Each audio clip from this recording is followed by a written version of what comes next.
16h-20h, c'est Virgile sur M.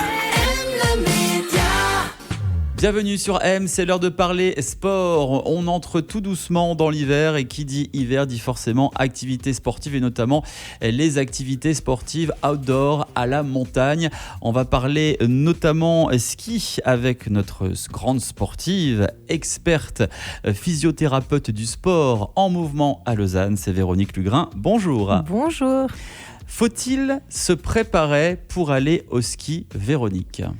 Eh bien, la réponse est oui. Faut-il se préparer à courir ? Oui. Faut-il se préparer à faire un marathon ? Oui. Faut-il se préparer à la saison de ski ? Oui. Il faut se préparer pour tout. Alors, ça demande tout de même un entraînement assez spécifique, le fait d'aller au ski ? C'est de la condition physique. En fait, ce qu'on ne se rend pas compte, c'est que maintenant, avec l'amélioration des technologies, donc des skis qui sont de plus en plus performants, le corps il a de moins en moins besoin de travailler. Et on va aussi de plus en plus vite. Donc, il y a plus de risques de se blesser si nous ne sommes pas prêts en termes de technique ou de force. Et globalement, ce qu'on voit respectivement aux blessures du ski ou de l'après-ski, c'est des blessures qui sont liées à un manque de force, un manque de contrôle ou un manque de pratique et de technique. Donc, en effet, on a plutôt envie de dire aux gens, maintenez-vous en forme, préparez cette saison de ski, comme ça vous avez un objectif de faire de la prépa ski et allez faire de la condition physique qui va renforcer vos muscles, renforcer vos cuisses, renforcer vos ischios, vos fessiers, vos abdos qui sont essentiels pour la pratique du ski pour faire en sorte que vous soyez plus fort et plus endurant dans l'effort et donc plus préparé à dévaler les pistes de ski. Tous les types d'entraînement sont bons pour faire du ski ?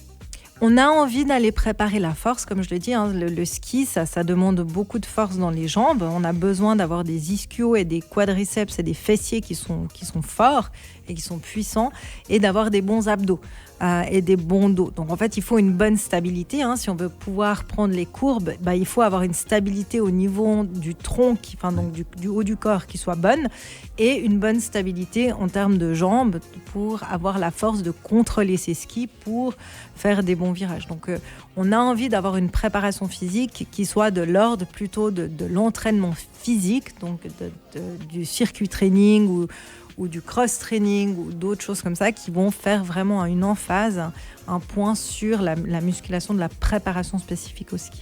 Au niveau de l'entraînement physique, on doit le faire bien à l'avance, quelques semaines à l'avance, avant l'activité en montagne. Les adaptations physiologiques, donc notre corps, quand on commence un entraînement, on aimerait tous aller 3 fois à la gym et puis ressortir super fit. Malheureusement, le corps ne va pas aussi vite. Ce n'est pas la réalité. Non, il faut un petit peu plus de récurrence, un petit peu de travail, d'organisation on sait que les premières adaptations, elles vont se faire entre 6 semaines à 3 mois.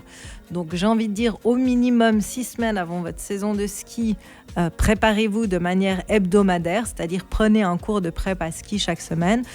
Idéalement, évidemment, 3 mois serait mieux parce que là, on aura vraiment des vrais résultats qui seront probants. Donc avant d'aller au ski, entraînez-vous, c'est mieux pour vous et forcément toujours avec la sécurité qu'il faut mettre en place pour éviter les petits bobos. Merci beaucoup Véronique Lugrin, je rappelle que vous êtes physiothérapeute du sport en mouvement à Lausanne. N'hésitez pas d'ailleurs à retrouver tous ces épisodes des experts dans le monde du sport sur notre site mlemedia.ch. On se retrouve en pleine forme et bien entraîné, c'est promis, la semaine prochaine. On vous souhaite un bon week-end Véronique. Bon week-end. M le média.